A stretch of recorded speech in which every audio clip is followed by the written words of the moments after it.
The Secretary to the Government of the Federation, Honorable Ministers, members of the Presidential Task Force on COVID, ladies and gentlemen of the press, good afternoon. I would like to first of all start by informing you that the PTF continues to engage very closely with state governments. We are particularly pleased to note the decision by the Nigeria Governors Forum to restrict interstate travel. This is really important when it comes to reducing the risk of interstate spread and transmission of the virus. The Honorable Minister and the DG and CDC have already spoken about the additional support to Kano. The PTF has directed, and in line with the directive, NCDC has already redeployed at least 17 persons, including 7 from the WHO to Kano, to deal with the current issues that have arisen. In addition to this, the DG and CDC has worked with the State Emergency Operating Center to reorganize the way it functions, and a joint team together with that from the state government is currently investigating the concerns with regards to deaths. Additional lab equipments have also been sent to Kano yesterday, but the Kano lab at the moment is closed for the next few days while fumigation and disinfection is ongoing. It's extremely important that we continue to measure and stop community spread. We cannot do this without the cooperation of the public. We continue to call on the public to please restrict and stay where they are. It is important. It's a temporary sacrifice for the long-term benefit of all of us.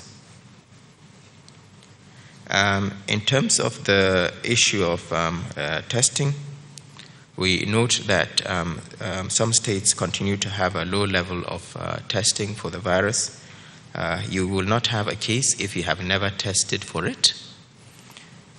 We are encouraging the state emergency operating centers to actively look for cases in the community, and especially those presenting with symptoms consistent with COVID or those having unusual respiratory illnesses in the hospitals, and actively go out to test these people, because this is the only way we can interrupt transmission. And the earlier we do this, the better overall.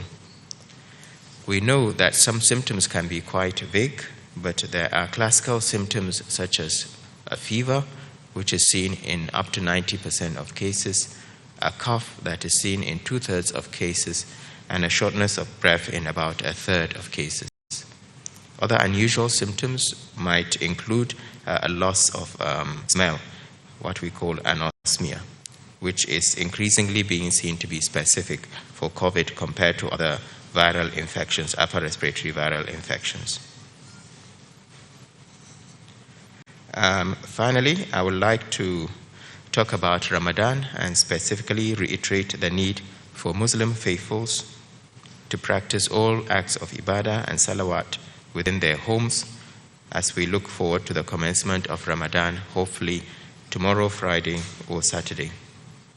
I'd like to remind the public that these are unusual times, these are challenging times.